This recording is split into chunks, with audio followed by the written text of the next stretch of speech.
Synopsis. Chen Yan travels through time, becoming an honorable prince in a world set in the medieval age. Yet this world is not quite as simple as he thought. Witches with magical powers abound, and fearsome wars between the church and kingdoms rage throughout the land. Roland, a prince regarded as hopeless by his own father and assigned to the worst fief, spends his time developing a poor and backward town into a strong and modern city, while battling his siblings for the throne and absolute control over the kingdom. Join Roland as he befriends witches, combining their superior magic prowess with his various technological inventions to ascend to the throne and vanquish the invaders from the realm of evil on Earth. Chen Yan, an engineer whose work mainly comprises of drafting blueprints, suddenly gains consciousness as Prince Roland. The memories of the prince flood Cheng's brain. He knows he is in a different world where witches are real and frowned upon. And as an engineer, he also knows the potential of having witch as a workforce. He then promptly stopped an execution of a witch that the prince was watching over, exclaiming, "Release that witch." Yes, he said that. Cheng Yan's consciousness is transferred to Roland Wimbledon, the Lord of Bordertown and the fourth Prince of Grey Castle Kingdom. The Wimbledon siblings comprises of Gerald, who has influence over the country's military, Garcia, who watches over the country's navy, Tilly, the smartest among them, Timothy, whose expertise lies in commerce, and Roland, our protagonist. After stopping the execution, Roland gets to know the witch who was supposed to be executed. Her name is Anna, a blonde girl in her teenage years. She told Roland her backstory on how she's caught as a witch. She was using her powers to save her father, but as a result, her father turned her in for being a witch. Roland became curious as to what she can do, so he took the god's judgment stone, which we will now refer to as the rock from now on, and his abilities are being able to create and manipulate fire.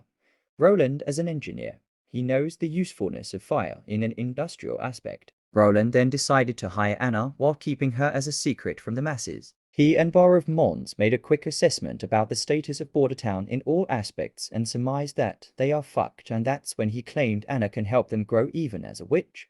After Anna was tended to by the mansion servant, she was made to wear maid's clothes. Roland met up with Anna to a place where she can practice her abilities, but since her powers are related to fire, her clothes got burned, so the practice is postponed. Barov walked in to inform Prince Roland that they are not yet prepared for the months of the demon, which is essentially winter, but monsters will attack randomly.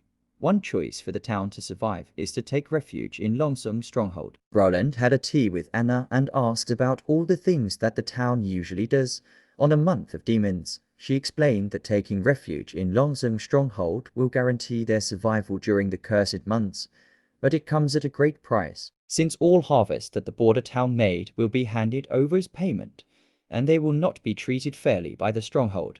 Roland proclaimed that he will find a way to avoid holding on to Longsong for their safety. He then asked his men to find a person who fought with a demonic beast for advice on how to slay the monsters. His name is Iron Axe, which implies the existence of his siblings Netherite Axe, Diamond Axe, Stone Axe, Wooden Axe, and Gold Axe. He explained that demonic beasts are like animals but mutated in such way that they can be deemed dangerous. He also explained that there are rare occasions where a demonic beast bears the appearance of two animals and calls it mixed species. After listening to this, Roland claimed that he will stay in the town during the cursed months and that they can survive the attacks if they just built a wall. But everybody doubted him, because these are medieval times where magic is frowned upon. Can Roland accomplish his goal before winter arrives? On the other hand, Garcia, the naval battle sister who's staying in the blue water port of Grey Castle, is planning to take over the throne using her influence over the sea. Back to Border Town, we are introduced to our next witch named Nana, another blonde girl, which is a kid who is being taken care of by a teacher dressed as a priest. Anna and Roland are trying to make concrete using her abilities. I am not a structural expert, but I don't know if you can make concrete using fire. But who am I to judge? Roland said this is the trick on how to create a wall fast in this era. Roland hired a bunch of workers to break down rocks that he needed to make more concrete. In these people, we also have the priest who takes care of Nana, because he knows a thing or two about being a stonemason. His name is Carl van Bait. At this moment, he also met Anna, who he thought was dead, but she is very much alive. This gives Carl a sense of relief, since Nana would also be accepted by the prince. Roland wanted to meet Nana to know about her and her powers. Her full name is Nana Pine, and her ability is controlling water that heals people. I have no idea why she needs to control water, but she mainly just heals people, no water bending or anything. Anna said that her powers are feared by other normal people because she met the devil, but she swears that she never met the devil with a little Girl Scout hand sign. Look at this cute thing. How can they accuse this of witchcraft? Roland experimented a bit with Nana's ability using a chicken, and I am not going to explain this so here. Also, they ate the chicken after assigning jobs Roland with the help of Baroff.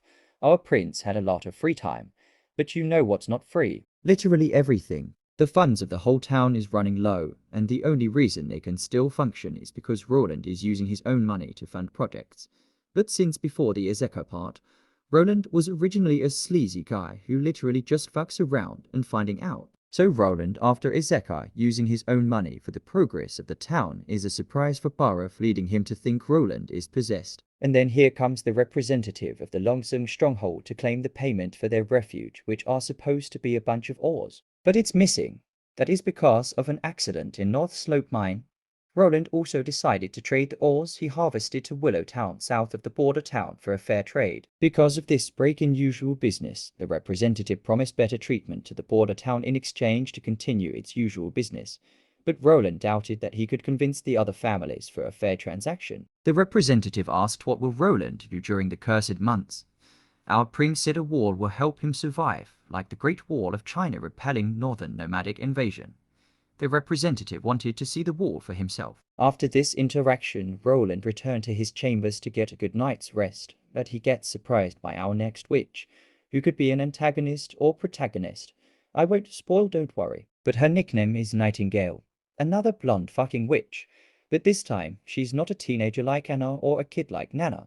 She's an adult this time. Yuppie. Anyway, her abilities look like she can go invisible, or at least cloak herself. And she also claimed that her goal was just to talk to him, because she saw Roland treating Anna and Nana fairly even though they were a witch. But despite this, Nightingale wants to take them away, because she belongs to a group of witch that takes care of each other. And that Anna is coming of age. This is where a witch's power goes haywire, and could kill the witch, or make them stronger and gain a new ability.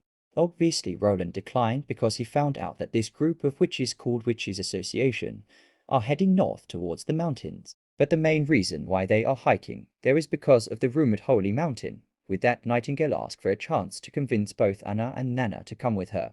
Obviously, Anna declined because she wants to stay with Roland. The next day, Roland made a speech about his interaction with the representative and the news about the war plus his plan about making the whole town not take refuge from Longsung Stronghold, and made an announcement about mass recruiting people to man the wall and guard against the demonic beast. On the side of the representative, his name is Petrov, he informed the other families about the plans of Prince Roland for the months of the demons and the trading, and his promise to Roland in convincing the other families didn't go very well. The next day back to Border Town, Roland introduced the steam engine which is to be powered by Anna, and Roland was like, yeah, alright, woohoo. Back to his chambers, Nightingale was waiting, checking out the blueprint for the steam engine. She wanted to take the blueprint, but in exchange, she provided Roland a piece of information about one of his maids that is tasked to kill him. Thanks for staying in tune with our manga recap. Don't forget to like, subscribe, and hit the bell button for more updates from our content.